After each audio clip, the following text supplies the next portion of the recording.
Hello students, তোমাদের সবাইকে আমাদের চ্যানেলে ওয়েলকাম জানাই।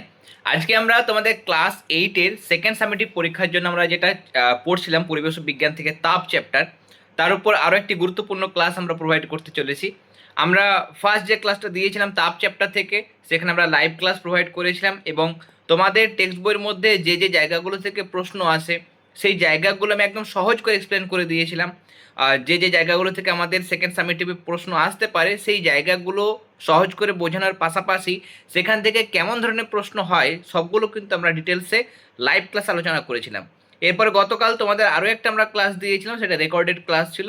সেখানে আমরা টেক্সট থেকে বাকি অনেক কিছু পোর্শন রয়েছে, একদম লিন তাপের বিষয়গুলো রয়েছে, গণনাঙ্ক স্ফুটনাঙ্ক জায়গাগুলো রয়েছে, আরও অনেক বেসিক জায়গা একদম হিমমিশ্রণ পর্যন্ত আমরা যাবতীয় যা টেক্সটের মধ্যে আছে সবগুলো কনসেপ্ট একদম জলের মতো সহজ করে বুঝে নিয়েছিলাম। কেমন, যাতে করে আমাদের সেকেন্ড সামেটিভে পরীক্ষাতে, স্কুলের পরীক্ষাতে যে কোনো প্রশ্ন আসুক না কেন একদম 100% সঠিক যেন আমরা করে আসতে পারি, সেভাবেই আমরা ক্লাসে প্রত্যেকটা বিষয়বস্তু একদম জলের মতো সহজ করে ভেঙে ভেঙে এক্সপ্লেন করে দিয়েছিলাম।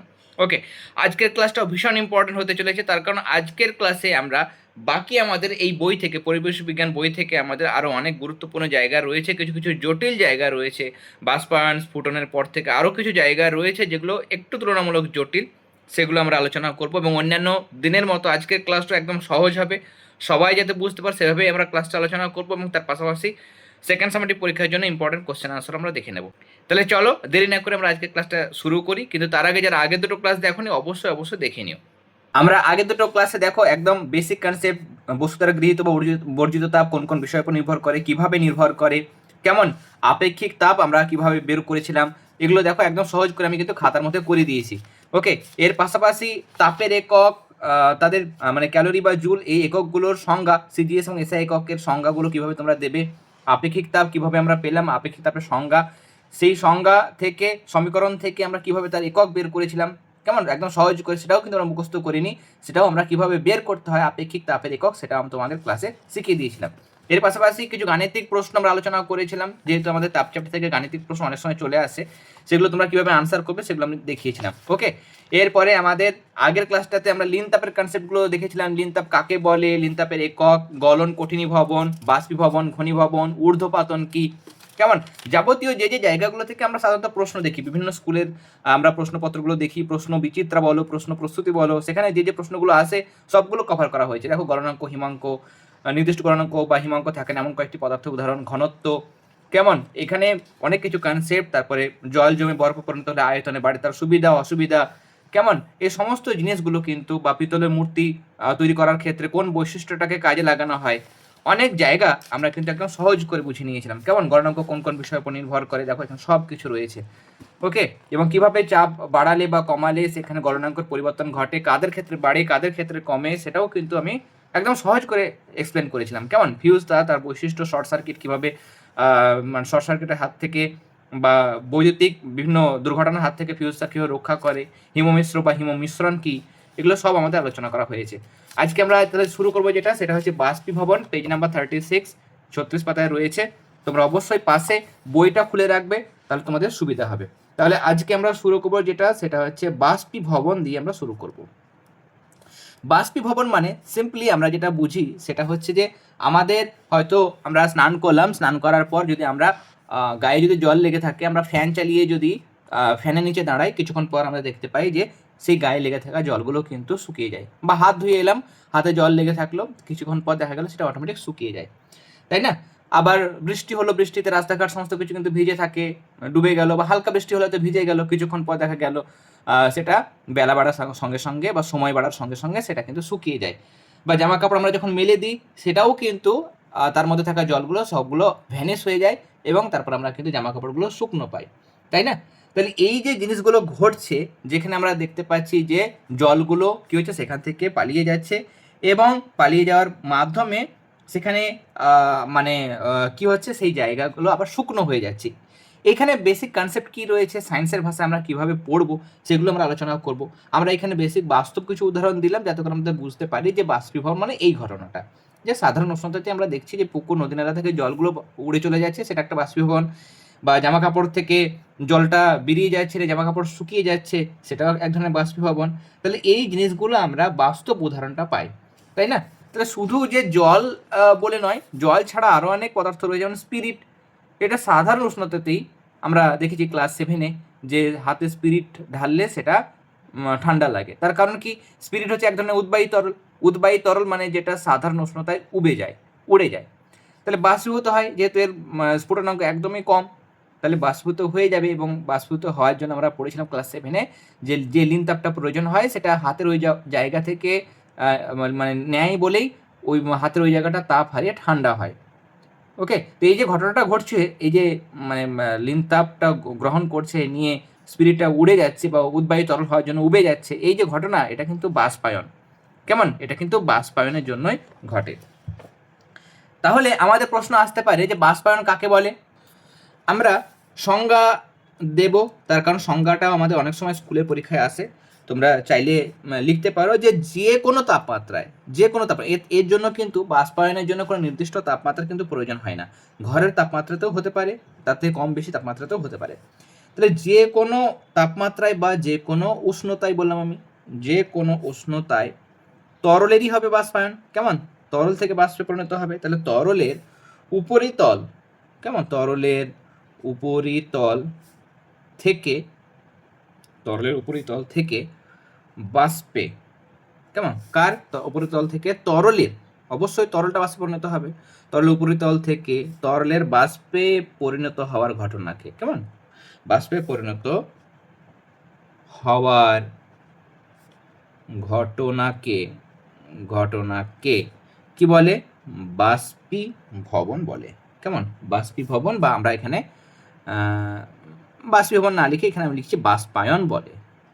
কেমন? বাষ্পায়ন বলে।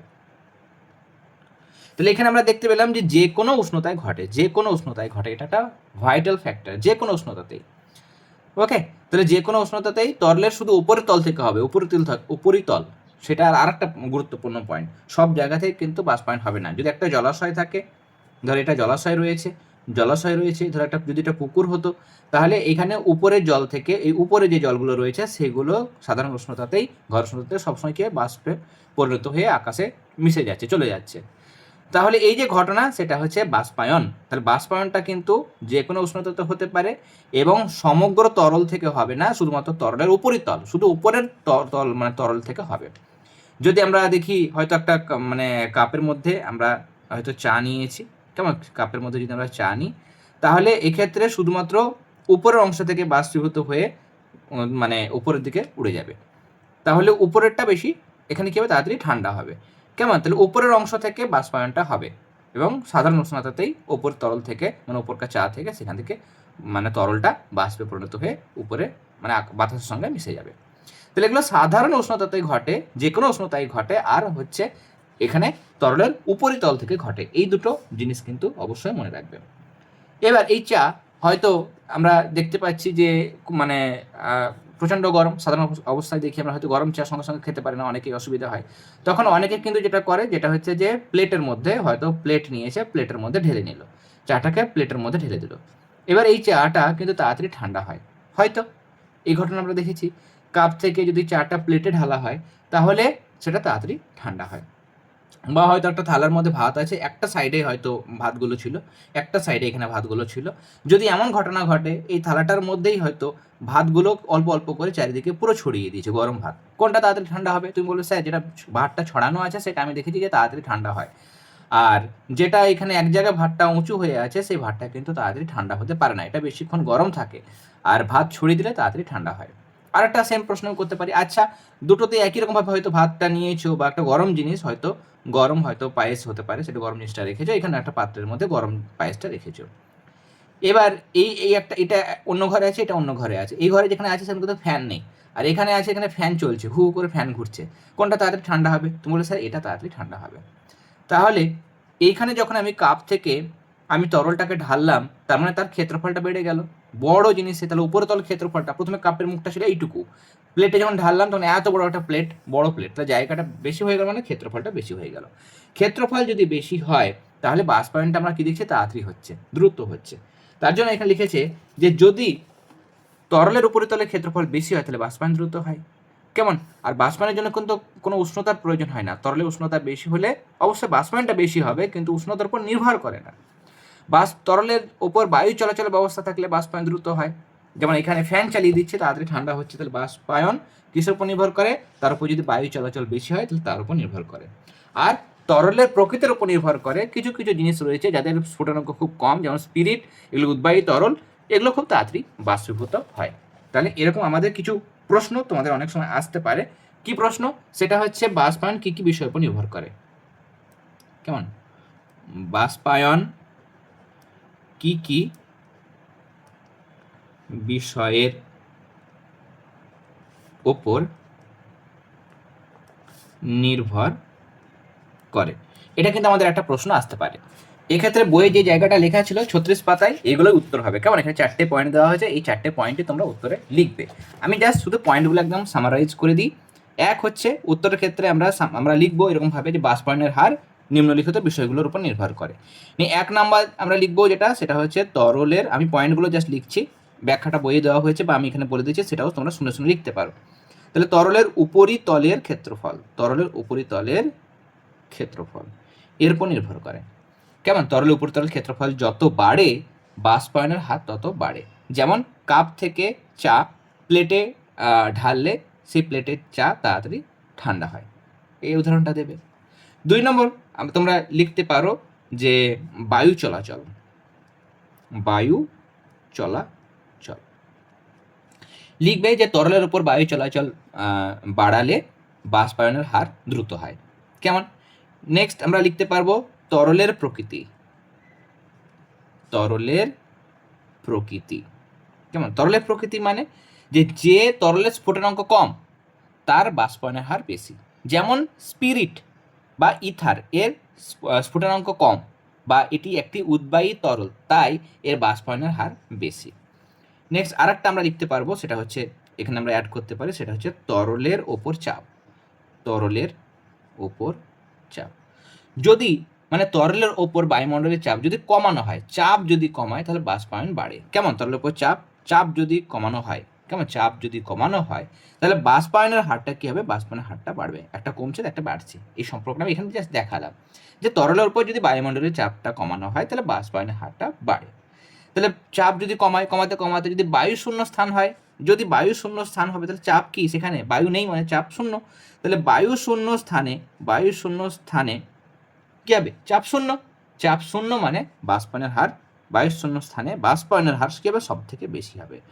বাষ্পায়নের হার কি হবে? সবচেয়ে বেশি হবে, সবচেয়ে বেশি হবে। কেমন? এটা করবে।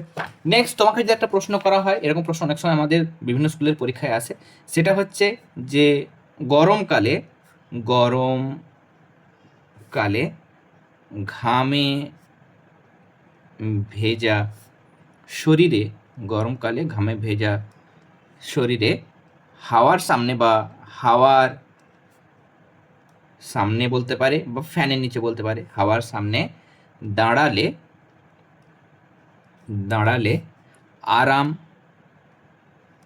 আরাম হয় কেন বা আরাম বোধ হয় কেন?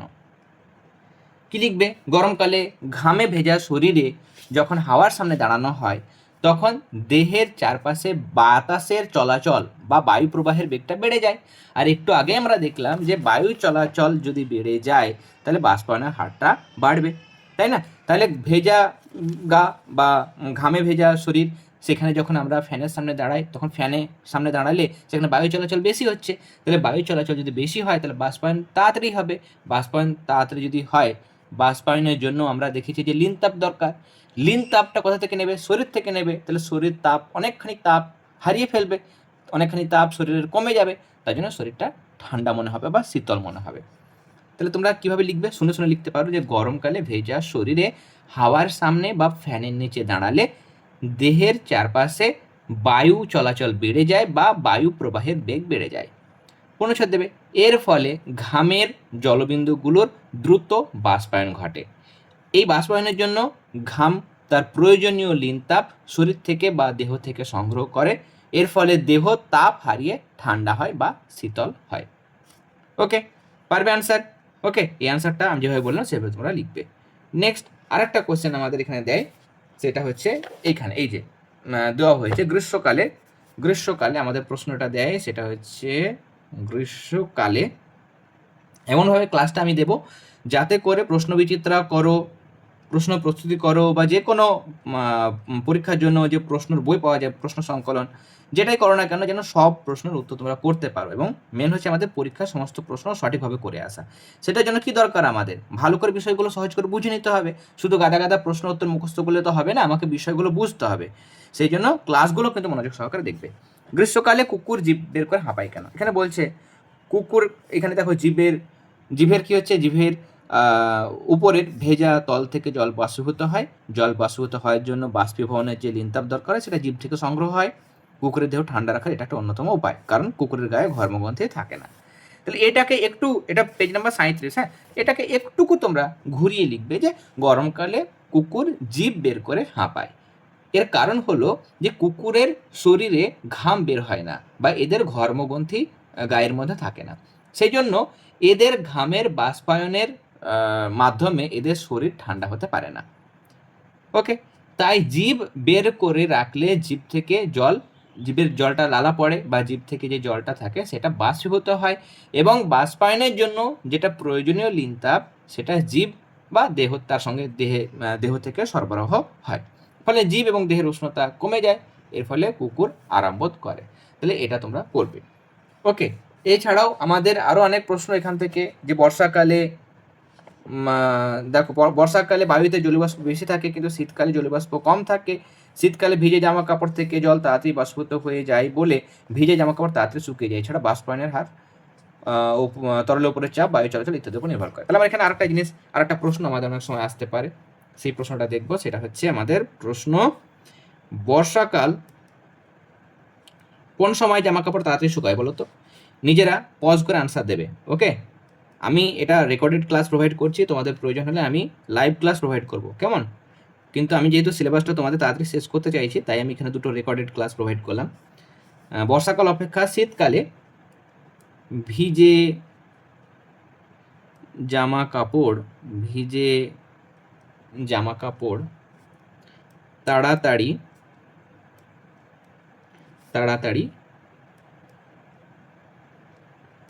শুকিয়ে যায় কেন? আমাদের এখানে জাস্ট একটু কনসেপ্টটা দিয়েছে, এইখানে এই জায়গাটা কেমন, এই পয়েন্টটা দিয়েছে, কিন্তু এখানে আমাকে একটু বানিয়ে লিখতে হবে। আমরা এখানে লিখব যে বর্ষাকালে কি হয়, বর্ষাকালে প্রচুর বৃষ্টি হচ্ছে, মানে কি বাতাসের জলীয়বাষ্পের পরিমাণ বেশি। তাহলে বর্ষাকালে বাতাসে প্রচুর জলীয়বাষ্প। তুমি ভাবো, তুমি সবেমাত্র একটা ভোজবাড়ি থেকে খেয়ে এসছো, এখনই খেয়েছো, আধ ঘন্টাও হয়নি। ওকে, এবং পেট ভরে তুমি খেয়ে এসছো। এবার এরপরে তোমাকে যদি তোমার পছন্দের কোনো খাবার হয়তো প্লেট সাজিয়ে 1 প্লেট বা 2 প্লেট দেওয়া হয়েছে, তুমি কি আর খেতে পারবে? তুমি কখনোই খেতে পারবে না। তার কারণ তুমি একদম পেট ভরে অলরেডি খেয়ে নিয়েছো। এরপরে যতই তোমাকে ফেভারিট খাবার দেওয়া হোক না কেন, তুমি আর খেতে পারবে না, তার কারণ তোমার পেটটা ভর্তি হয়ে গেছে। তো বর্ষাকালে তাই অবস্থা। বর্ষাকালে বাতাসে এমনিতে জলীয়বাষ্পের পরিমাণ খুব বেশি। তাহলে বর্ষাকালে বাতাস এমনিতে জলীয়বাষ্প দ্বারা সম্পৃক্ত হয়ে থাকে, সে আর অতিরিক্ত জলীয়বাষ্প নিতে চায় না। তাহলে এই তারের মধ্যে যখন আমি জামা কাপড় মেলে দিই, এই জামা কাপড়ের মধ্যে যে জলটা রয়েছে সেটা বাষ্পে পরিণত হবে, নিয়ে তো বাতাসেই মিশবে। কিন্তু বাতাস তো চাইছে না, যেহেতু বাতাসের মধ্যে অতিরিক্ত জলীয়বাষ্প এমনিতেই বর্ষাকালে থাকে। তাহলে বাতাস আর জামা কাপড় থেকে আর এক্সট্রা জলীয়বাষ্প নিতে চাইবে না, তাহলে জামা কাপড় শুকোবে না। কিন্তু শীতকালে কি হয়, তুমি ধরো একদম প্রচণ্ড খিদে পেয়েছে, ভোজবাড়ি, তারপরে আবার হয়তো 2 ঘন্টা লেট হয়েছে মানে পরিবেশন করতে, সেই সময় তোমার প্রচণ্ড খিদে পেয়েছে, তাহলে তুমি যেটাই দেবে তাড়াতাড়ি করে সেটা গোগ্রাসে একদম হু হু করে খাবে তুমি, তাই তো? এটা হয়, কেমন, জাস্ট মজা করে বললাম আমি। তাহলে এখানে শীতকালে কিন্তু একই রকম অবস্থা হয়। শীতকালে কি হচ্ছে, বাতাসের জলীয়বাষ্প একদমই কম, তাহলে ভিজে জামা কাপড় পেলে সঙ্গে সঙ্গে সেখান থেকে জলীয়বাষ্প মানে গুলো বাষ্পীভূত হয়ে যাবে, মানে জলগুলো বাষ্পীভূত হয়ে যাবে, নিয়ে বাতাসের মধ্যে জলীয়বাষ্পগুলো মিশবে, তাই না?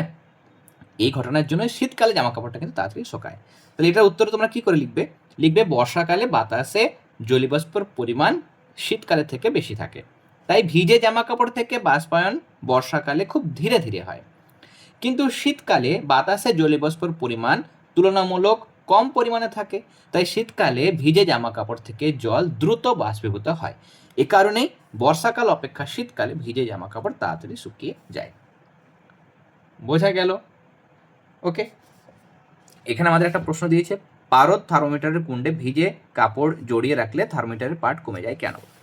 ওকে, এটা আমাদের কিছু কিছু স্কুলে, সব স্কুলে না, খুব একটা ইম্পর্টেন্ট নয়। তবে এখন যে সমস্ত স্কুলে একটু পাল্টে পাল্টে নতুন নতুন প্রশ্ন দেওয়ার চেষ্টা করে তাদের ক্ষেত্রে এই প্রশ্নটা কিন্তু অনেক সময় দেয়। কেমন, একবারে যে প্রশ্নটা দেয় না তা নয়, কিছু কিছু স্কুলে কিন্তু দেয়। তাহলে পারদ থার্মোমিটারের কুণ্ডে কুণ্ডে ভিজে কাপড়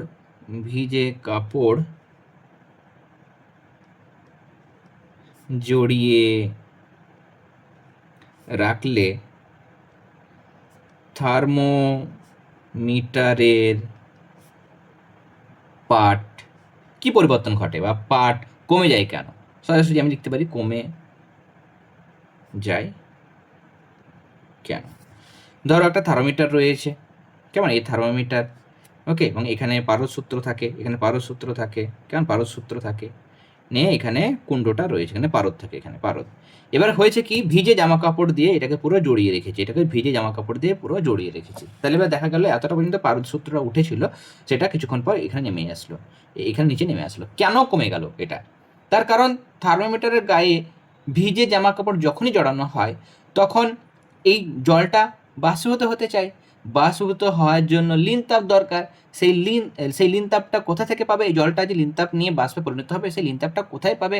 না তো এই যে এই কুণ্ডটাতে জড়ানো আছে, তাহলে কুণ্ড থেকে নেবে, এই কুণ্ডের ভিতরে পারদ আছে সেখান থেকে নেবে। তার ফলে পারদের কি হবে, তাপমাত্রা কমে যাবে, পারদ তাপটা দিয়ে দেবে জলকে, তাহলে পারদের নিজের তাপটা কমে যাবে, উষ্ণতা কমে যাবে, তার জন্য পারদ সূত্র নেমে যাবে। ওকে, তো তোমরা উত্তরে লিখবে যে পারদ থার্মোমিটারের কুণ্ডে ভিজে কাপড় জড়িয়ে রাখলে পারদ সূত্র কমে যায়। তার কারণ হলো ভিজে কাপড় থেকে জল বাষ্পীভূত হওয়ার জন্য যে লিন তাপ প্রয়োজন হয় সেটা থার্মোমিটারের বাল্ব বা কুণ্ড এবং তার ভেতরে থাকা পারদ থেকে সংগ্রহ করে। ফলে পারদ এবং কুণ্ড তাপ হারিয়ে ঠান্ডা হয় এবং এর উষ্ণতা কমে যায়।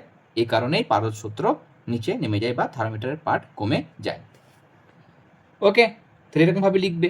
আর আরেকটা আমরা দেখেছিলাম আগেই, যেটা এখানে আমরা এটা করেছিলাম যে মানে এখানে আমাদের কি লিখতে হতে পারে, কোয়েশ্চেন আরেকটা কোয়েশ্চেন, সেটা হচ্ছে আমরা দেখেছি যে গরম চা কাপ থেকে প্লেটে, ডিশে বলতে পারে, কেমন, ডিশে বা প্লেটে, কেমন, গরম চা কাপ থেকে, লেখা বুঝতে অসুবিধা হলে শুনে শুনে লিখবে, কেমন, কাপ থেকে ডিশে বা প্লেটে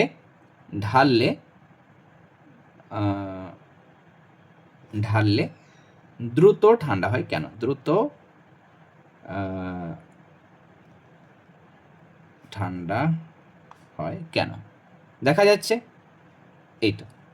তখন তোমরা লিখবে যে গরম চা কাপ থেকে যখন ডিশে ঢালা হয় তখন কাপের উপরিতলের চেয়ে ডিশ বা প্লেটের ক্ষেত্রফল যেহেতু বেশি, তাই এখানে বাষ্পায়ন দ্রুত হয়। এই দ্রুত বাষ্পায়নের জন্য যে লিন তাপ প্রয়োজন হয় সেটা মূলত চা থেকেই সংগৃহীত হয়। এ কারণে চা তাপ হারিয়ে দ্রুত ঠান্ডা হয়ে পড়ে। তাহলে এরকমভাবে লিখবে।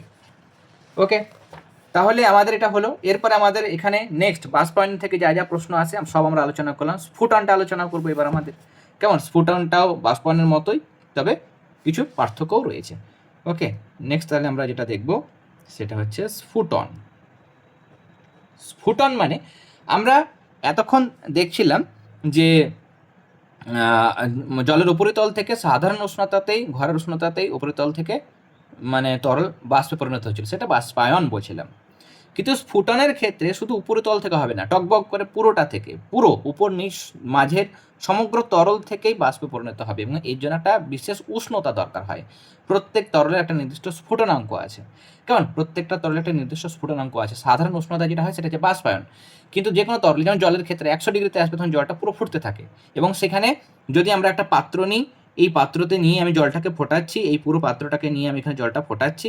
বাষ্পায়ন হলে শুধু উপর তল থেকে হতো, কিন্তু স্ফুটনের ক্ষেত্রে সব উপর নিচ সব থেকে হবে। ধরো যেমন চা বানানো হয়, চা পাতা ফেলা হলে যখন জলটা ফোটে তখন পুরো উপরকার চা পাতা নিচে আসে, নিচে উপরে আসে, চারিদিকে ছড়িয়ে পড়ে। এই ঘটনাটা কিন্তু ঘটে, মানে স্ফুটনে তুমি বুঝতে পারছো যে সমগ্র তল থেকে কিন্তু ঘটে। ওকে, তাহলে আমাদের অনেক সময় সংজ্ঞা আছে। সংজ্ঞার ক্ষেত্রে আমরা কিভাবে লিখব যে স্থির চাপে, কেমন, স্থির চাপে ও একটি নির্দিষ্ট উষ্ণতায়, নির্দিষ্ট উষ্ণতাতেই হতে হবে। জলের ক্ষেত্রে 100 ডিগ্রিতে জল ফুটবে, অন্য উষ্ণতাতে জল ফোটে না কখনোই। কারণ বাষ্পায়নটা যে কোনো উষ্ণতায় হয়, কিন্তু স্ফুটন হতে গেলে একটা নির্দিষ্ট উষ্ণতা দরকার। জলের ক্ষেত্রে 100 ডিগ্রি, অন্য পদার্থের ক্ষেত্রে যেমন ডাইইথাইল ইথারের ক্ষেত্রে 35 ডিগ্রি, পারদের ক্ষেত্রে 357 ডিগ্রি সেলসিয়াস। কেমন প্রত্যেকটা পদার্থের আলাদা আলাদা হয়। তাহলে স্থির চাপে ও নির্দিষ্ট উষ্ণতায় কোনো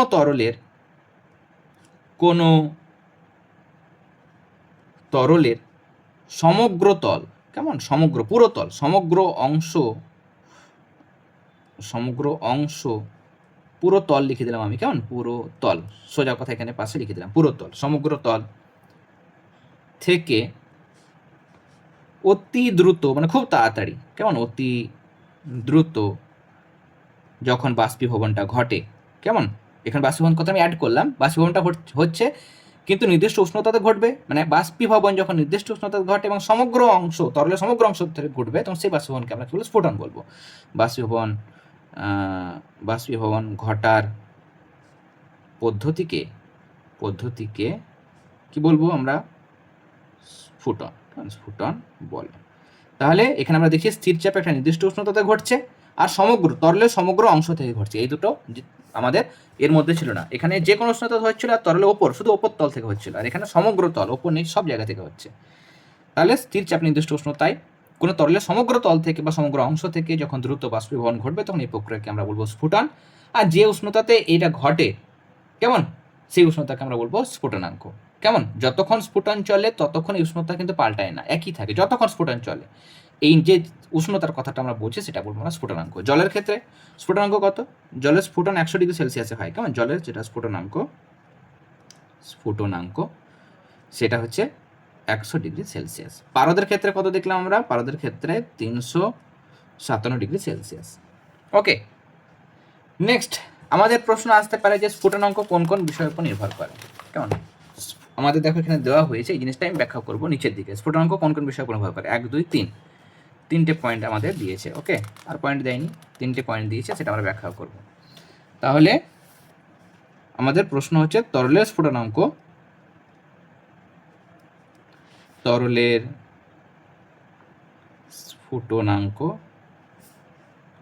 কোন কোন বিষয়ের উপর নির্ভর করে, কোন কোন বিষয়ের উপর নির্ভর করে। আমরা যেটা দেখবো সেটা হচ্ছে, উত্তরে আমরা বানিয়ে লিখবো যে তরলের স্ফুটনাঙ্ক নিম্নলিখিত বিষয়গুলির উপর নির্ভর করে। নিয়ে 1 নম্বর যেটা দেব সেটা হচ্ছে তরলের প্রকৃতি। প্রথম পয়েন্ট আমরা এটা দিতে পারি, তরলের প্রকৃতির উপর নির্ভর করে। তরলের প্রকৃতি মানে বিভিন্ন তরলের স্ফুটনাঙ্ক বিভিন্ন রকম। আমরা এখানে দেখতে পাচ্ছি জলের স্ফুটনাঙ্ক, জল আলাদা তরল, ডাইইথাইল ইথার এটা আলাদা তরল, পারদ আলাদা তরল হাইড্রোজেন এটা একটা আলাদা তরল। তার প্রত্যেকটা তরল আলাদা আলাদা, তার জন্য তাদের স্ফুটনাঙ্ক আলাদা আলাদা। জলের 100, ইথাইল ইথারের 35 ডিগ্রি, পারদের ক্ষেত্রে 357 ডিগ্রি সেলসিয়াস। তাহলে প্রত্যেকটা তরলের স্ফুটনাঙ্ক আলাদা আলাদা হয়। কেমন, তাহলে তোমরা লিখবে এখানে এই পয়েন্টে যে বিভিন্ন তরলের স্ফুটনাঙ্ক আলাদা আলাদা হয়। যে তরল যত বেশি উদ্বায়ী, মানে সাধারণ অবস্থাতে বাষ্পীভূত হয়, তো যে তরল যত বেশি উদ্বায়ী তার স্ফুটনাঙ্ক তত কম। হয়ে গেল পয়েন্টটা। নেক্সট আমাদের এখানে দিয়েছে যেটা, সেটা হচ্ছে তরলে দ্রবীভূত পদার্থের উপস্থিতি। তাহলে এই পয়েন্টটা নেক্সট আমরা এই পয়েন্টটাই দেব যে তরলে দ্রবীভূত পদার্থের উপস্থিতি। বিশুদ্ধ যদি তরল হয়, বিশুদ্ধ তরল আমরা নিচ্ছি একটা, হয়তো বিশুদ্ধ জল নিয়েছি, এর মধ্যে যদি কোনো কঠিন পদার্থ মিশে থাকে, গুলে থাকে, তাহলে তার স্ফুটনাঙ্ক বেড়ে যাবে। মানে হয়তো আমি জল নিয়েছিলাম, জল, তার স্ফুটনাঙ্ক হচ্ছে 100 ডিগ্রি সেলসিয়াস। এবার জলের মধ্যে আমি কি মিশিয়ে দিচ্ছি, জলের মধ্যে আমি মিশিয়ে দিচ্ছি নুন, নিয়ে নুন জল হয়ে গেল নুন জল যদি হয় তাহলে তার স্ফুটনাঙ্ক কী হবে, 100-র বেশি হবে, 100 ডিগ্রি সেলসিয়াস এর বেশি হবে। ওকে, তাহলে তরলের মধ্যে যদি অন্য কোনো পদার্থ আমি মিশিয়ে রাখি, তাহলে সেক্ষেত্রে তার স্ফুটনাঙ্ক বেড়ে যায়। ওকে, কেমন মোটামুটি 9 ডিগ্রি বেড়ে যায়, বেড়ে গিয়ে কত হবে, প্রায় 109 ডিগ্রি সেলসিয়াস মতো হয়ে যায়, প্রায় 109 ডিগ্রি সেলসিয়াস মতো হয়ে যায়। নেক্সট পয়েন্ট হচ্ছে তরলের ওপর চাপ। তরলের ওপর তরলের উপর চাপ। এখানে কি তরলের উপর যদি চাপ বাড়ানো হয় তাহলে তরলের স্ফুটনাঙ্ক কিন্তু বাড়ে। চাপ যদি বাড়ে, তরলের উপর আমি চাপ বাড়াচ্ছি, তাহলে স্ফুটনাঙ্ক কি হবে? স্ফুটনাঙ্কটাও কিন্তু বাড়বে।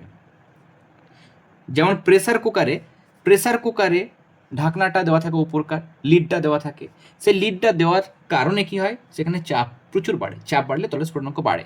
100-তে জল ফোটে, হয়তো জলের ক্ষেত্রে 100 ডিগ্রি সেলসিয়াস যে জল ফোটে, কিন্তু চাপ যদি বাড়ানো হয়, চাপ বাড়ালে স্ফুটনাঙ্ক বেড়ে প্রেসার কুকারে 120 ডিগ্রি সেলসিয়াস হয়ে গেল। তাহলে এই উচ্চ চাপে যে কোনো খাদ্যবস্তু খুব ভালো রকমভাবে সেদ্ধ হয়। আমরা জানি প্রেসার কুকারে কিন্তু যে কোনো খাদ্যবস্তু, সেটা ভাত রান্না করছে বা তরকারি রান্না করছে, যা কিছু হতে পারে, সেটা কিন্তু তার স্ফুটনাঙ্ক যেহেতু জলের বেড়ে যায়, তাই জন্য যে কোনো খাদ্যবস্তু কিন্তু খুব দ্রুত মানে ভালো রকমভাবে সেদ্ধ হয়। তাহলে আমরা এখানে দেখলাম যে তরলের উপর যদি চাপ বাড়ানো হয় তাহলে স্ফুটনাঙ্ক বাড়ে। আমি জাস্ট একটা রেখাচিত্রের মতো জিনিসটা করে দিয়েছি, আমরা শর্টকাট তোমরা মনে রাখতে পারো পরীক্ষার সময়। ওকে, এবং তরলের উপর যদি চাপ কমানো হয় তাহলে স্ফুটনাঙ্কটা কী হবে? কমবে। চাপ বাড়ালে স্ফুটনাঙ্ক বাড়ে, চাপ কমালে স্ফুটনাঙ্ক কমে। ওকে, তার কারণ কি? স্ফুটনে তরলের মানে তরলটা বাষ্পে রূপান্তরিত হয়। এবার ফলে তরলের আয়তন কী হবে? বাড়বে। যখন স্ফুটন হচ্ছে, স্ফুটনে কি হচ্ছে? তরলটা বাষ্পে পরিণত হচ্ছে মানে কি? সেটার আয়তনটা বাড়ছে। তাই যদি চাপ বাড়ানো হয়, স্ফুটন প্রক্রিয়া কিন্তু বাধা পেয়ে যায়, হতে পারে না। স্ফুটনটা মানে বাধাপ্রাপ্ত হয়। বাধা পেলেও মানে 100-তে আর ফুটবে না, সেটা বেড়ে গিয়ে কত হলো? 120 ডিগ্রি সেলসিয়াস হলো। ওকে, তাহলে চাপ বাড়ালে এখানে আমাদের বলেছে এই যে চাপ বাড়ালে বেশি বাষ্প হয়ে যাচ্ছে, তরল ফুটে বাষ্প হচ্ছে, মানে আয়তনটা বাড়ছে। আয়তন বাড়ছে মানে সেটা চাপ দিচ্ছে, তার উপর বাষ্প আর নতুন করে বাষ্প আসতে দিচ্ছে না, তরল থেকে উপরে বাষ্প হয়ে যেতে দিচ্ছে না। উপরে যে বাষ্পগুলো আছে সেগুলো বাধা দিচ্ছে। তাহলে বাধা দিচ্ছে মানে তরলের স্ফুটনাঙ্কটা কী হবে? বেড়ে যাবে। ওকে, তাহলে এই জিনিসটা, এই কয়েকটা জিনিস আমাদের কিন্তু লিখতে হবে। ওকে, নেক্সট আমাদের এখানে আছে যেটা, সেটা হচ্ছে প্রেসার কুকারের কার্যনীতি। এখানে রয়েছে প্রেসার কুকারের কার্যনীতি, আমি এখানে সহজ করে তোমাদের বুঝিয়ে দিচ্ছি। ওকে, নেক্সট আমাদের যেটা বিষয় সেটা হচ্ছে প্রেসার কুকারের কি কার্যনীতি। আমরা দেখলাম যে তরলের ওপর যদি চাপ বাড়ানো হয়, তরলের ওপর চাপ বাড়ালে স্ফুটনাঙ্ক বাড়ে। তরলের উপর চাপ বাড়ালে স্ফুটনাঙ্ক বাড়ে। এই নীতির উপর ভিত্তি করে প্রেসার কুকার তৈরি করা হয়েছে। অনেক সময় প্রশ্ন আসে, কোন নীতির উপর ভিত্তি করে প্রেসার কুকার কাজ করে? না, তো তরলের উপর চাপ বাড়ালে স্ফুটনাঙ্ক বাড়ে, এই নীতির উপর ভিত্তি করে প্রেসার কুকার তৈরি করা হয়েছে। ওকে, এবার এখানে যেটা হয়, প্রেসার কুকারের ক্ষেত্রে দেখো, বানানটা এখানে তালবের সহ দিতে পারো, দন্তের সহ দিতে পারো, অসুবিধা নেই। কেমন? তালবের সহ করতে পারো। কেমন? তাহলে এখানে প্রেসার কুকারের পাত্রটির মুখে একটা কিন্তু ধাতব ঢাকনা থাকে, এবং ঢাকনাটা রবারের প্যাডের সাহায্যে বায়ু নিরুদ্ধভাবে আটকানো থাকে। এই যে ঢাকনাটা রয়েছে, এই যে এটা হচ্ছে ঢাকনা, এবং এখানে কালো রঙের কি থাকে? রাবার ব্যান্ড থাকে। কেমন? রাবার ব্যান্ড দিয়ে আটকানো থাকে, যাতে করে বাতাসটা বাইরে বেরিয়ে আসতে না পারে, তাই না? তাহলে এমনিতে নর্মালি যে ঢাকনাটা থাকে, এই একটা ঢাকনা, প্রেসার কুকারের ঢাকনা। কেমন? এবং এখানে আমাদের যেটা আমরা বলি, সিটি বলি নর্মালি, এই সিটিটা এখানে থাকে।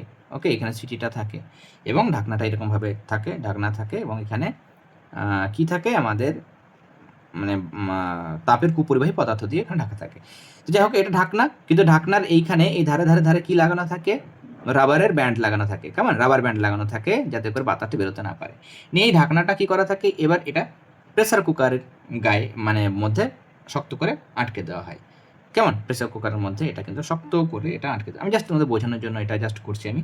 ওকে, আমি জাস্ট বোঝানোর জন্য এটা তোমাদের দেখাচ্ছি, এরকমভাবে কিন্তু আটকে দেওয়া হয়। ওকে, তো এখানে যে ঘটনাটা ঘটে, এখানে খেয়াল করো, এটা আর একটু বড় করে, না তো দেখতে ভালো লাগছে না। ওকে, এটা তাহলে এখানে এরকমভাবে দেখো থাকে। তাহলে তরলের ওপর চাপ বাড়ালে স্ফুটনাঙ্ক বাড়ে, এই নীতির উপর ভিত্তি করে প্রেসার কুকার তৈরি করা হয়েছে। এবং এখানে পাত্রটার যে ঢাকনাটা রয়েছে, ধাতব ঢাকনা, তার সাইডে কী রয়ে থাকে? তার মুখে কিন্তু রবার প্যাডের সাহায্যে বায়ু নিরুদ্ধভাবে আটকানো থাকে। ফলে প্রেসার কুকারে যখন জল নিয়ে আমরা উত্তপ্ত করে, সে বাষ্পটা যেটা হয় সেটা বেরোতে পারে না, সেটা ভেতরে জমতে থাকে। এভাবে পাত্রের ভেতরে বাষ্পচাপ কী হবে? জমছে, আমি হিট দিচ্ছি, জমছে, তাপ এখানে বাষ্প তৈরি হচ্ছে, সেটা বেরোতে পারছে না, তাহলে ভেতরে চাপটা কি? যে বাষ্পের চাপটা বাড়ছে।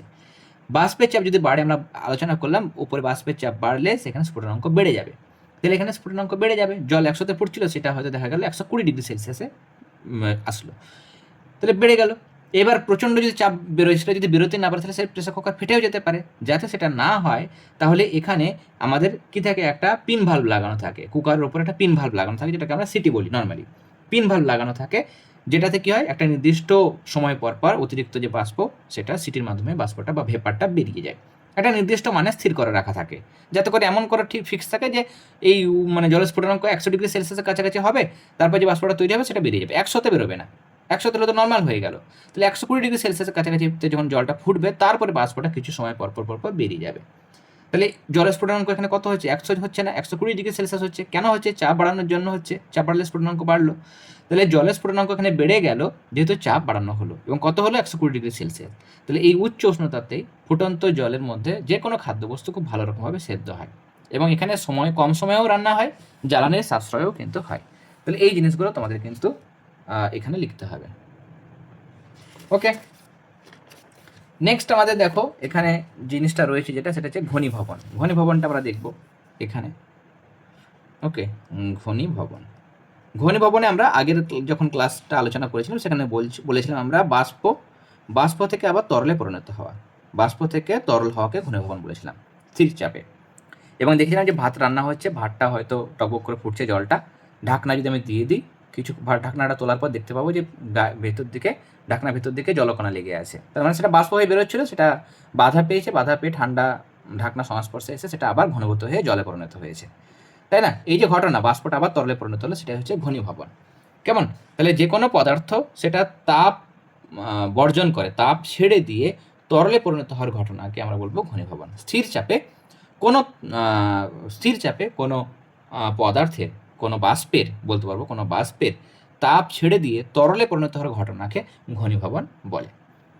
ওকে, আচ্ছা, অনেক সময় আমাদের ঘনীভবনটা আমরা বললাম, ঘনীভবনের আরও কিছু জায়গা রয়েছে, ঘনীভবনটা আমরা আলোচনা করবো। তার আগে আমাদের আমাদের পার্থক্য কিন্তু অনেক সময় আসতে পারে। কেমন? এটা আমি এখানে বলে দিই। এখানে পার্থক্য আমাদের আসে, সেটা হচ্ছে বাষ্পায়ন এবং স্ফুটনের মধ্যে পার্থক্য। এটা তোমরা কিন্তু করবে। আমি এখানে জাস্ট এই জায়গাটা করলাম, পার্থক্যটা দারুণ ইম্পর্টেন্ট তোমাদের সেকেন্ড টার্মের পরীক্ষার জন্য। পার্থক্য ভালো করে করবে। বাষ্পায়নের সময় লিখবে যে কোনো উষ্ণতাতেই ঘটে, বাষ্পায়ন যে কোনো উষ্ণতায় ঘটে, আর এটা নির্দিষ্ট চাপে একটা নির্দিষ্ট উষ্ণতাতে ঘটে, আর এটা তরলের শুধুমাত্র উপরিতল থেকে ঘটে, আর এটা তরলের সমগ্র অংশ থেকে ঘটে। বাষ্পায়ন ধীরে ধীরে হয়, আর স্ফুটন দ্রুত ঘটে। বাষ্পায়ন যখন ঘটে তখন এখানে উষ্ণতা কী হবে, তরলের উষ্ণতা কমে, আর এখানে কিন্তু তরলের উষ্ণতা কমেও না বাড়ে না, বরং ফিক্স থাকে। তাহলে এই কয়েকটা পয়েন্ট দিয়ে তোমরা বাষ্পায়ন এবং স্ফুটনের মধ্যে পার্থক্যটা লিখবে। এরপর দেখো আমাদের এখানে মেঘের বিষয়টা দেওয়া হয়েছে, আমাদের জেনে রাখতে হবে এটা, মানে প্রশ্ন নাও আসতে পারে, কিন্তু জেনে রাখবে যে মেঘ কিভাবে সৃষ্টি হয়, আমাদের বইয়ে দেওয়া হয়েছে। এমনিতে কি হয় বলো তো, রাতের বেলায় বাতাসটা কি হয়, বাতাসটা পুরো মানে, আচ্ছা মেঘের ব্যাপারটা বলছি। মেঘের ক্ষেত্রে আমাদের পুকুর, নদী, হ্রদ বলো, সমুদ্র, ভিজে মাটি, জীবদেহ, যে কোনো জায়গা থেকে জল সবসময়তে বাষ্পীভূত হচ্ছে। আমাদের শরীর থেকেও বাষ্পের আকারে তাপটা বেরিয়ে যায়। পুকুর, নদী, তার উপরিতল থেকে, বা হ্রদ, সমুদ্র, ভিজে মাটি, জল পড়ে আছে কোনো নদী নালাতে, সেখান থেকে, বা জীবদের গা থেকে, সেখান থেকে জল সবসময় বাষ্পীভূত হয়ে যাচ্ছে। এই যে বাষ্পগুলো যাচ্ছে, সেগুলো কোথায় মিশছে? বাষ্পগুলো দেখো, জলীয়বাষ্পগুলো মানে জলীয়বাষ্প মেশে ভূপৃষ্ঠের কাছাকাছি উষ্ণ বায়ুর সাথে, ভূপৃষ্ঠের কাছাকাছি যে গরম বাতাস আছে সে বাতাসের সঙ্গে মেশে। উষ্ণ এবং বেশি জলীয়বাষ্প ভরা বাতাস কি হয়, মানে ভরা বায়ু শীতল এবং কম জলীয়বাষ্পপূর্ণ বায়ুর তুলনায় হালকা হয়। মনে রাখবে, বাতাসে যদি জলীয়বাষ্প থাকে সেই জলীয়বাষ্প হালকা হয়। কেমন? তাহলে ঠান্ডা বাতাস বা কম জলীয়বাষ্পপূর্ণ বাতাস সেটা হালকা, মানে সেটা ভারী, আর উষ্ণ বা বেশি জলীয়বাষ্প ভরা বাতাস যেটা, সেটা হালকা। তাহলে এখানে বলছে উষ্ণ এবং জলীয়বাষ্প ভরা যে বাতাসটা, সেটা কি হচ্ছে, শীতল আর কম জলীয়বাষ্পপূর্ণ বাতাসের থেকে হালকা হয়। বা এত যদি না লিখতে পারো, গন্ডগোল যদি হয়ে যায়, তো তোমরা লিখবে যে এখানে আমরা জানি যে জলীয়বাষ্পপূর্ণ বাতাস হালকা হয়। তার ফলে কি হয়, উষ্ণ ও আর্দ্র বায়ু উপরের দিকে উঠে যায়, হালকা যেহেতু। উচ্চতা বাড়লে চাপটাও কমে, যত উপরে যাব তত বাতাসের চাপ কি কমে, যেহেতু বাতাস উপাদানগুলো কমে যায়, এবং বায়ুতে উপস্থিত অণুগুলি নিজেদের মধ্যে দূরত্ব বেড়ে যায়, সব দূরে দূরে চলে যায়। এর ফলে বায়ু আরও অনেকটা জায়গা জুড়ে ছড়িয়ে যায়, প্রসারিত হয়ে যায়। প্রসারণের ফলে বায়ু কী হবে, শীতল হবে। শীতল হওয়ার পর এক সময় বায়ুতে উপস্থিত জলীয় বাষ্প বাতাসে ভাসমান ধূলিকণা এবং অন্যান্য বিভিন্ন কণাকে কেন্দ্র করে ঘনীভূত হয় এবং জলকণা রূপে বাতাসে ভেসে পড়ে, একে আমরা মেঘ বলি, বা এভাবে মেঘ সৃষ্টি হয়। কেমন? তাহলে এটা বলবে যে বিভিন্ন জায়গা থেকে পুকুর, নদী, নালা, হ্রদ, জীবদেহ প্রভৃতি থেকে জল বাষ্পীভূত হয়। এরপর সেই জলীয়বাষ্পপূর্ণ বাতাস যেহেতু হালকা হয় তার জন্য উপর দিকে উঠে যায়। উপর দিকে ওঠার ফলে যেহেতু বাতাসের চাপ কমে, তখন ওই অণুগুলো, বাতাসের মধ্যে থাকা অণুগুলো দূরত্ব বেড়ে যায়, দূরে দূরে সরে যায়। এর ফলে বায়ু আরও ক্লিষ্ট জায়গা জুড়ে প্রসারিত হয়ে যায়। প্রসারণের ফলে বাতাস শীতল হয়। একসময় বাতাসে থাকা জলীয়বাষ্পগুলো বাতাসে ভাসমান ধূলিকণাগুলো বা অন্যান্য বিভিন্ন কণাকে ঘিরে মানে কেন্দ্র করে ঘনীভূত হয় এবং জলকণা রূপে আকাশে ভাসতে থাকে। একে আমরা একত্রে কি বলি? মেঘ বলি। তাহলে মেঘ কীভাবে সৃষ্টি হয় বা মেঘ কাকে বলে, এই জিনিসটা তোমাকে বানিয়ে লিখতে হবে। ওকে, নেক্সট আমাদের নিচের দিকে দেওয়া হয়েছে কুয়াশা। কুয়াশা জিনিসটা আমরা কি লিখবো? তা কুয়াশার ক্ষেত্রেও আমাদের একটা কোশ্চেন হতে পারে, সেটা হচ্ছে কুয়াশা কীভাবে সৃষ্টি হয়। কুয়াশা কিভাবে সৃষ্টি হয়, কেমন? এটা যেমন আমাদের একটা কোশ্চেন ছিল, কিভাবে সৃষ্টি হয়। এখানেও একই রকম, কেমন? কুয়াশার ক্ষেত্রেও মানে রাতে যেহেতু বাতাসটা ফিক্স থাকে, স্থির, কেমন? রাতে যদি বাতাস স্থির থাকে এবং কোনো কারণে যদি ভূপৃষ্ঠের কাছাকাছি, এই জায়গাটা মাটি রয়েছে, ভূপৃষ্ঠের কাছাকাছি অনেকটা জায়গা জুড়ে যে বাতাস রয়েছে, সেই বাতাস যদি তার উষ্ণতা শিশিরাঙ্কে নিচে নেমে যায়, মানে যে উষ্ণতার নিচে নামলে সেটা শিশির জমবে, সেই উষ্ণতা শিশিরাঙ্কে নিচে যদি নেমে যায়, তাহলে বাতাসের মধ্যে যে জলীয়বাষ্পগুলো আছে সেই জলীয়বাষ্পগুলো কী হবে? সম্পৃক্ত হয়ে যাবে। সম্পৃক্ত মানে পেট ভরে যাওয়া। যতটুকু বাতাসে জলীয়বাষ্প থাকার কথা ততটুকু যদি জলীয়বাষ্প থাকে, সেই বাতাসকে আমরা বলবো সম্পৃক্ত। আর যদি কম থাকে, যতটুকু থাকার কথা তার থেকে কম আছে, তাহলে অসম্পৃক্ত। আর যদি যতটুকু জলীয়বাষ্প থাকার কথা তার থেকে বেশি থাকে, তাহলে আমরা বলবো অতিপৃক্ত। এখানে যা হচ্ছে, এতক্ষণ অসম্পৃক্ত ছিল, কিন্তু যেহেতু উষ্ণতা কমে গেছে, ভূপৃষ্ঠের কাছাকাছি অনেকটা জায়গা রাত্রিবেলায় উষ্ণতা কমে গেছে, তাহলে উষ্ণতা শিশিরাঙ্কে নিচে নেমে গেছে, মানে বাতাসের মধ্যে যে জলীয়বাষ্পগুলো আছে সেগুলো সম্পৃক্ত হয়ে গেছে, মানে যতটুকু 100% পুরো মানে ভর্তি হয়ে গেছে পেটটা, কেমন? মানে বাতাসে যতটুকু জলীয়বাষ্প থাকার কথা ততটুকু হয়ে গেছে। এবার যদি উষ্ণতা শিশিরাঙ্কে নিচে নামে, এবার উষ্ণতা শিশিরাঙ্কে পৌঁছলো, এবার যদি আরও উষ্ণতা কমে যায়, শিশিরাঙ্কে নিচে চলে যায়, তাহলে সম্পৃক্ত জলীয়বাষ্প বাতাস যেটা ছিল সেটা মানে অতিপৃক্ত হয়ে যাবে। এক্সট্রা যদি কেউ খেয়ে নেয় তাহলে সেটা বমি হয়ে যায়, সেরকম ব্যাপার। তাহলে অতিরিক্ত হয়ে গেছে, জলীয়বাষ্পের পরিমাণটা আরও বেশি হয়ে যাবে, তখন অতিরিক্ত যে জলীয়বাষ্প সেটা ঘনীভূত হয়ে বাতাসে ভাসমান যে ধূলিকণা আছে, ধোঁয়া রয়েছে বা কয়লার গুঁড়ো রয়েছে, সেগুলোকে ছোটো ছোটো কণার গায়ে কি হয়? জলকণার আকারে কিন্তু ভাসতে থাকে, বা মানে সেগুলোর উপর জমে সেগুলো ভাসতে থাকে। একে আমরা কি বলবো? কুয়াশা বলবো। দেখো এখানে কুয়াশা জিনিসটা দেওয়া হয়েছে। ওকে, তাহলে এখানে কি হচ্ছে? বিশেষ করে উষ্ণতা কি হচ্ছে? কমছে, এবং উষ্ণতা কমার ফলে যখন একসময় উষ্ণতা শিশিরাঙ্কে নিচে নেমে যাচ্ছে, এমনি কমতে কমতে এমন একটা উষ্ণতা আসছে, শিশিরাঙ্কে পৌঁছাচ্ছে, তখন বাতাসের মধ্যে থাকা জলীয়বাষ্প সম্পৃক্ত হয়ে যাচ্ছে। এরপর উষ্ণতা শিশিরাঙ্কে নিচে যখন আরও নিচে কমে যাচ্ছে, তখন বাতাসে যে অতিরিক্ত জলীয়বাষ্প আছে সেগুলো, কিছুটা জলীয়বাষ্প বাতাস থেকে বেরিয়ে আসছে, ঘনীভূত হয়ে যাচ্ছে এবং ধূলিকণা, ধোঁয়া এগুলোকে আশ্রয় করে ভাসতে থাকছে। এটাকে আমরা বলবো কুয়াশা। মাটির কাছাকাছি জায়গাতে কিন্তু কুয়াশাটা দেখা যায়। এবার এখানে এই প্রশ্নটার উত্তর দাও, বেলা বাড়ার সঙ্গে সঙ্গে কুয়াশা মিলিয়ে যায় কেন?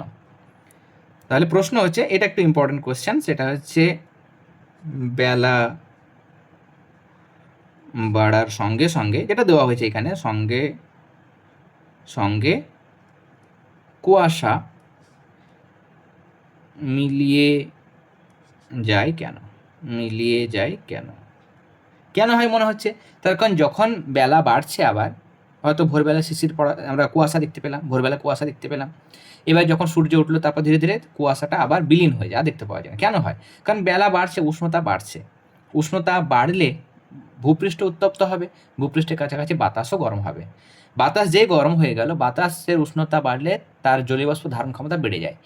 মানে যতটুকু জলীয়বাষ্প সে নিতে পারছিল, সম্পৃক্ত হতে পারছিল, এখন উষ্ণতা বেড়ে গেলে তার থেকে আরও বেশি নিতে পারবে। মানে কেন? পেট খালি আছে তার, এতক্ষণ পেট ভর্তি ছিল, কিন্তু উষ্ণতা যেহেতু বেড়ে গেছে, উষ্ণতা বেড়ে গেলে যে কোনো বাতাস কী হয়? বেশি জলীয়বাষ্প নিয়ে থাকতে পারে। তাহলে এখন ওই জলীয়বাষ্পই আছে, কিন্তু উষ্ণতা যেহেতু বেড়ে গেছে, তাহলে তার পেটটা কিন্তু খালি হয়ে গেছে, মানে জলীয়বাষ্প কম। তার মনে হবে তার এতক্ষণ পেট ভর্তি ছিল, কিন্তু তার মনে হবে এখন জলীয়বাষ্প কম আছে। তাহলে উষ্ণতা বাড়ার সঙ্গে সঙ্গে যেহেতু বাতাসের জলীয়বাষ্প ধারণ ক্ষমতা বেড়ে যায়, তাহলে আবার সেই জলীয়বাষ্প যা এতক্ষণ সম্পৃক্ত ছিল সেটা অসম্পৃক্ত হয়ে যায়। কেমন? এর ফলে কী হবে? বাতাস থেকে লিনতাপ গ্রহণ করে ওই জলবিন্দু যেগুলো আছে সেগুলো আবার জলীয়বাষ্পে পরিণত হয়ে উড়ে যায়। তাই জন্য বেলা বাড়ার সঙ্গে সঙ্গে কুয়াশাগুলো মিলিয়ে যায়। এর সাথে দিয়েছে বড় বড় শহরে বা শিল্পাঞ্চলে ধোঁয়াশা সৃষ্টি হয়। শহরাঞ্চলে কি হয়? শহরাঞ্চল বা শিল্পাঞ্চলে সেখানে বাতাসে প্রচুর ধূলিকণা থাকে, প্রচুর ক্ষতিকারক গ্যাস কার্বন ডাইঅক্সাইড উৎপন্ন হয়। তাহলে সেখানে কার্বনের কণাগুলোও থাকবে। তাহলে ধূলিকণা, কার্বনের কণা এগুলো প্রচুর পরিমাণে কিন্তু বাতাসে ভাসে।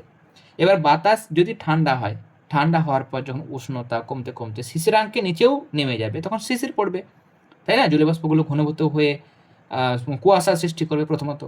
তো এই কুয়াশা, তার মধ্যে মিশে আছে ধোঁয়া, ধোঁয়া মিশে আছে, তাই না? তাহলে কুয়াশা এবং ওই শিল্পাঞ্চলের বিষাক্ত কার্বন ডাইঅক্সাইডের ধোঁয়া বা কার্বন মনোক্সাইডের ধোঁয়া, সেই ধোঁয়াগুলো মিশে গেল। তাহলে কুয়াশা আর ধোঁয়া মিক্স হয়ে তৈরি হয়ে গেলো ধোঁয়াশা। কেমন? তাহলে ধোঁয়া, ধোঁয়া যুক্ত কুয়াশা, ধোঁয়াযুক্ত কুয়াশা তৈরি হয়ে গেল ধোঁয়াশা। তাহলে এই ধোঁয়াশাটা কিন্তু দেখা যায়। কেমন? মেঘ এবং কুয়াশার মধ্যে পার্থক্য কি বলতো? মেঘ আর কুয়াশা পার্থক্য কি? মেঘ ভার্সেস কুয়াশা, যদি মৌলিক পার্থক্য জিজ্ঞাসা করে, মেঘ আর কুয়াশা কি একই? এদের মধ্যে সেরকম কোনো পার্থক্য কিন্তু নেই। পার্থক্য হচ্ছে মেঘ অনেক উঁচুতে তৈরি হয়, অনেক উঁচুতে মেঘ তৈরি হয়, ভূপৃষ্ঠ থেকে অনেক উঁচুতে, কিন্তু কুয়াশা তৈরি হয় ভূপৃষ্ঠ আছে তার কাছাকাছি। আর কোনো পার্থক্য সেরকম কিন্তু নেই। ওকে, নেক্সট আমাদের প্রশ্ন এখানে শিশির। কেমন? শিশিরও কিন্তু একই রকম। এখানে আমাদের শিশিরটা দেওয়া হয়েছে, শিশিরটা এই জায়গাটা আমি ব্যাখ্যা করে দিচ্ছি এখানে। নেক্সট আমাদের তাহলে বিষয় এটা আমি বলেই আমরা আজকের যে ক্লাস সেটা কিন্তু আমরা শেষ করব। রাতের বেলায় ধরো ভূপৃষ্ঠ, রাত হয়ে গেছে, রাত্রে 10টা 12টা বা 1টা 2টো, এত রাত। এই রাতে কি হচ্ছে? ভূপৃষ্ঠ কিন্তু তাপ ছাড়ছে, তাপ ছেড়ে ঠান্ডা হচ্ছে। ঠান্ডা হলে ভূপৃষ্ঠ ঠান্ডা, মাটি ঠান্ডা, তাহলে তার কাছাকাছি বাতাসটাও ঠান্ডা হবে। এবার ঠান্ডা হতে হতে বাতাস উষ্ণতা যখন শিশিরাঙ্কে পৌঁছাবে, তখন বাতাস কি হয়? জলীয়বাষ্প দ্বারা সম্পৃক্ত হয়ে যায়, এটা আমরা আলোচনা করেছি। এরপর যদি আরও উষ্ণতা কমে যায়, শিশিরাঙ্কের নিচেও যদি নেমে যায়, তাহলে জলীয়বাষ্প ঘনীভূত হয়, নিয়ে জলকণা হিসাবে ধূলিকণাগুলোকে আশ্রয় করে ভাসে, সেটা কুয়াশা।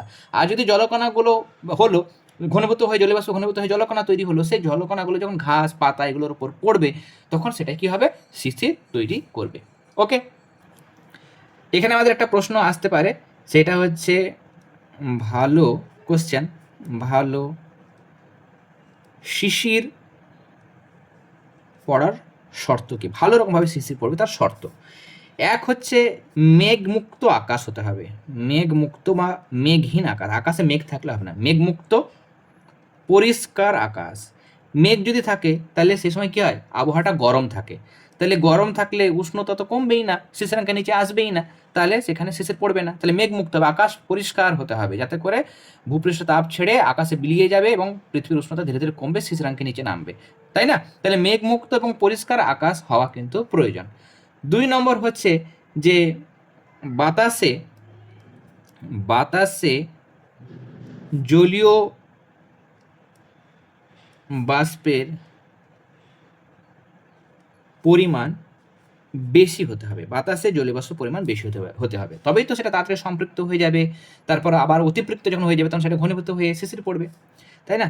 নেক্সট হচ্ছে স্থির বায়ু, স্থির বা কম বায়ু প্রবাহ, কম বায়ু প্রবাহ। বাতাস যদি চলাচল হয় তাহলে কিন্তু শিশির পড়তে পারবে না, তাহলে স্থির হতে হবে বাতাসকে, বা বায়ু প্রবাহ কম হতে হবে, তা বায়ুর বেগটা কম হতে হবে।